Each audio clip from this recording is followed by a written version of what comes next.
ఎప్పటికప్పుడు ఒక కొత్త ఒరబడిని సృష్టిస్తున్న మన రాష్ట్ర ఉప ముఖ్యమంత్రి వర్యులు, పంచాయతీరాజ్ గ్రామీణాభివృద్ధి, సైన్స్ అండ్ టెక్నాలజీ శాఖ మంత్రులు శ్రీ కొణిదెల పవన్ కళ్యాణ్ గారి సందేశం ఇప్పుడు ఇవ్వవలసిందిగా సవినయంగా ఆహ్వానిస్తున్నాం.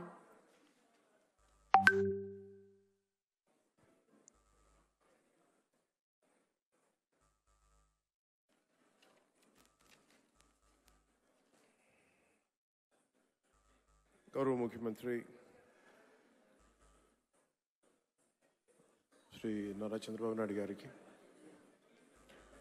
ప్రత్యేకించి ఈరోజు ఒక హిస్టారిక్ డే. అసెంబ్లీలో కొన్ని దశాబ్దాల పోరాటం తర్వాత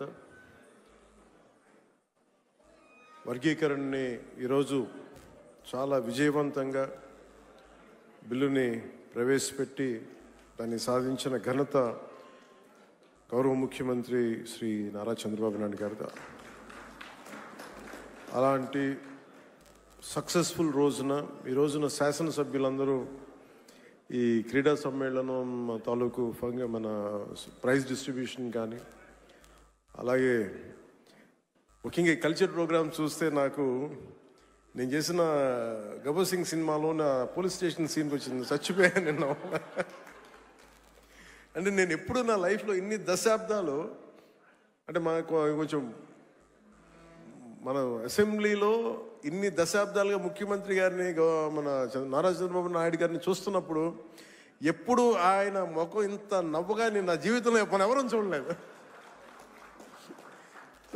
అసలు ఎప్పుడు అంటే అంటే నవ్వే పరిస్థితులు ఉండవు. ప్రత్యేకించి ఇందాక మన గౌరవ శాసనసభ్యులందరూ కల్చరల్ ప్రోగ్రామ్ చేస్తూ ఉంటే, ఒక నియోజకవర్గాన్ని బాధ్యత మోసే ఎమ్మెల్యేకి ఎన్ని బాధ్యతలు ఉంటే 175 నియోజకవర్గాలు, ఆల్మోస్ట్ ఒక ఇన్ని పార్లమెంట్లు, 25 పార్లమెంట్లు, ఒక రాష్ట్రం, ఇన్ని కోట్ల మంది జనం బాధ్యత మోసే వ్యక్తి నవ్వు రావడం అనేది ఉండదు. ఎప్పుడు లోపల ఎలా చేయాలి సమస్యను ఉంటుంది. అలాంటి వ్యక్తికి మీరు, అలాంటి బలమైన నాయకుడికి మీరు నవ్వు కలిగించినందుకు మనస్ఫూర్తిగా మీకు చేతులెత్తి నమస్కరిస్తున్నాం. ఒక సింపుల్గా చెప్పాలంటే మీరు చేసిన performance simple I can say wow. అసలు ఎంత ఆనందాన్ని ఇచ్చిందంటే నేను మర్చిపోయాను. నేను అసలు అంటే నేను ఇంటికి వెళ్ళి కూడా కొన్ని రోజులు నవ్వుకునే పరిస్థితి ఉంది నాకు. అంటే ఇది ఎంత, అంటే ఇది మన ఒక్కళ్ళకి ఆనందం కాదు. ఇది శాసనసభ్యులు అంటే ఎప్పుడు వ్యక్తిగత కక్షలు, గొడవలు, అరుపులు, కేకలు అన్న సంస్కృతి గత 5 సంవత్సరాలుగా చూసాం. అలాంటిది మనందరం విభిన్నమైన పార్టీలకు చెందిన వాళ్ళం, అందరం కలిపి ఎన్డీఏ కూటమి. అలాంటి ఇదే వేదిక మీద అనుకుంటగా మన ఎన్డీఏ కూటమి మొత్తం ఆ రోజున పురంధేశ్వరి గారు కానీ, నేను కానీ అందరం ఆ రోజున గౌరవ ముఖ్యమంత్రి గారిని ప్రతిపాదించినప్పుడు ఒక కొత్త ఆశ కలిగింది. రాష్ట్రానికి 5 కోట్ల మంది ప్రజలకి, దేశానికి ఒక బలమైన, ఒక సమర్థవంతమైన నాయకత్వం ముందుకు వచ్చింది నడిపించడానికని. ఈ రోజున సమర్థవంతమైన నాయకత్వమే కాదు, ఆనందాన్ని పంచే నాయకత్వం కూడా శ్రీ నారా చంద్రబాబు నాయుడు గారిలో చూసాం. అసలు ఇలాంటి వేడుకని ముందుకు తీసుకెళ్లిన వ్యక్తి సహజంగానే ఆయనలో ఉండే ఒక గ్రేట్ హ్యూమర్ ఉంటుంది, హాస్యశీలి.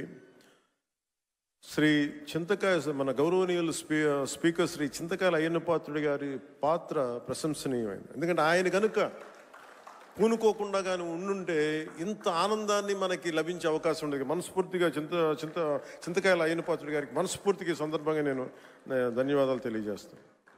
అలాగే గౌరవ అసెంబ్లీ చైర్మన్ శ్రీ కొయ్యి మోషన్ రాజు గారికి, అలాగే దుర్యోధనుడిగా మనందరిని ఆలోచించిన శ్రీ రఘురామకృష్ణరాజు గారికి, కమిటీ సభ్యులకి, స్పోర్ట్స్ డిపార్ట్మెంట్ అధికారులకి, కార్యక్రమాన్ని విజయవంతంగా నిర్వహించిన ప్రతి ఒక్కరికి నా హృదయపూర్వక కృతజ్ఞతలు. ఈ 3 రోజుల పాటు మన శాసనసభ్యులు cricket, tennis, shuttle, volleyball, kabaddi, athletics, tug of war అనే క్రీడల్లో ఉత్సాహంగా పాల్గొనే క్రీడా స్ఫూర్తిని ప్రదర్శించారు. నాకు దురదృష్టవశాత్తు ఏంటో, నేను ఎప్పుడు నా క్రీడలు నాకు తెలియదు చిన్నప్పటి నుంచి కూడా. మొట్టమొదటిసారి నాకు కూడా ఒక ఆశ కలిగింది, నాకు కూడా చేయాలనిపించింది. మేము వచ్చే సంవత్సరం ఒక ప్రయత్నం చేస్తాను. ఈ పోటీలో విజయం సాధించిన సభ్యులందరికీ నా హృదయపూర్వక అభినందనలు. మీరు చూపించిన సహనశీలత కానీ, పట్టుదల కానీ, ఇది ఏదో సరదాగా ఇవన్నీ కంటే కూడా మనందరి మధ్య ఒక స్నేహపూర్వకమైన వాతావరణం, అంటే ఏదన్నా సమస్యలు వస్తే కలిసికట్టుగా పోరాడే ఒక ఐక్యతనిచ్చింది ఇది. అది నాకు చాలా చాలా ఆనందాన్ని ఇచ్చింది. అందరం పార్టీలకు అతీతంగా మర్చిపోయి సీనియారిటీ జూనియర్ని తారతమ్యాలని మర్చిపోయి అసలు ముందు తీసుకెళ్లిన విధానం, ఈ స్ఫూర్తి ఒక ఆంధ్రప్రదేశ్కి కాదు భారతదేశానికి కూడా ఒక స్ఫూర్తి అని మనస్ఫూర్తిగా నాకు నిజంగా చాలా ఆనందంగా అనిపించింది. అలాగే దీన్ని ముందుకు తీసుకెళ్లిన ప్రతి అంశాన్ని ముఖ్యంగా ముందుకు తీసుకెళ్లిన మా ఎమ్మెల్యేస్ అందరికీ కూడా స్పోర్ట్స్ అథారిటీ, ఆంధ్రప్రదేశ్ క్రీడా సాధికార సంస్థ ఈ కార్యక్రమాన్ని విజయవంతంగా అందించిన సహాయానికి నా హృదయపూర్వక కృతజ్ఞతలు తెలియజేస్తాను. క్రీడా మైదానంలో ఏర్పాట్లు కావచ్చు, అవసరమైన క్రీడా సామాగ్రి, క్రీడాకారుల సౌకర్యాలు వంటి అన్ని విషయాల్లో వారు చేసిన కృషి చాలా చాలా ప్రశంసనీయం. శాప్ అధికారులు, కోచ్లు, మరి సిబ్బంది మన అందరి తరపున ప్రత్యేక ధన్యవాదాలు తెలియజేస్తూ, మీ అంకిత భావం వల్లే ఈ రోజున క్రీడా సమ్మేళనం ఇంత విజయవంతంగా సాగింది. ఈ సమ్మేళనాలు విజయవంతం చేసిన ప్రతి ఒక్కరికి నా మనస్ఫూర్తిగా అభినందనలు తెలియజేస్తూ, ఈ పోటీలో పాల్గొన్న ప్రతి ఒక్కరికి నా ప్రగాఢ అభినందనలు తెలియజేస్తూ, విజేతలకు మరొకమారు శుభాకాంక్షలు తెలియజేస్తూ, మనందరం ఈ స్ఫూర్తిని, ఈ ఆనందాన్ని ముందుకు తీసుకెళ్తూ ఈ ప్రజా సంక్షేమం కోసం, ఆంధ్రప్రదేశ్ అభివృద్ధి కోసం గౌరవ ముఖ్యమంత్రి గారి స్వర్ణాంధ్రప్రదేశ్ 2047 దిశగా అందరం అడుగులు వేయాలని, ఈ కనీసం నేను ప్రతిసారి పదే పదే చెప్తాను, ఈ ఆనందం కనీసం స్థిరత్వం ఇవ్వాల్సిన ఆనందం, కేవలం మనం ఈ రోజున ఆనందంగా ఉండటమే కాదు, ఈ ఆనందాన్ని వచ్చే కనీసం 1.5 దశాబ్దం పాటు మనందరం కృషి చేసి ముందుకు తీసుకెళ్తే తప్ప ఈ గాడి తప్పిన ఈ రాష్ట్రాన్ని గాడి పెట్టాలంటే కనీసం 15 సంవత్సరాలు కనీసం పనిచేయాలి. ఇది ప్రధానమంత్రి గారు 3వసారి ప్రధానమంత్రి అయ్యారు. అలాగే ఆయన 3 పర్యాలు నేను ముఖ్యమంత్రిగా చూడాలి, నాకు మనస్ఫూర్తిగా నాకు ఆశయం, కోరిక కూడా. ఎందుకంటే ఆయన అనుభవాన్ని మనం ఎక్కడ కూడా అసలు పక్కన పెట్టలేం.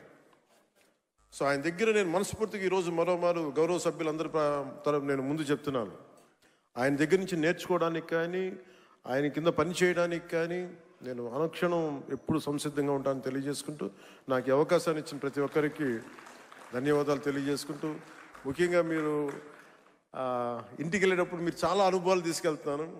ఇందాక గౌరవ ముఖ్యమంత్రి గారు కూడా చెప్తా ఉన్నారు, వారిద్దరు మన సుందరపు విజయ్ కుమార్, మన ఇంకో శాసనసభ్యులు ఇద్దరు చేసింది, రాలిపోయే పువ్వా నీకు రాగాలి ఎందుకంటే, నేను అది గుండెల్లో నింపుకొని కారులో వెళ్ళే వరకు, ఇంట్లో పడుకుపోయే వరకు ఈరోజు అదే నవ్వుతూ ఉంటాను.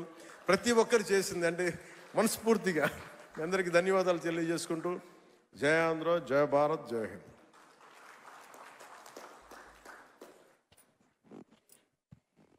ధన్యవాదాలు సార్. తర్వాత శాసన సభాపతి గౌరవ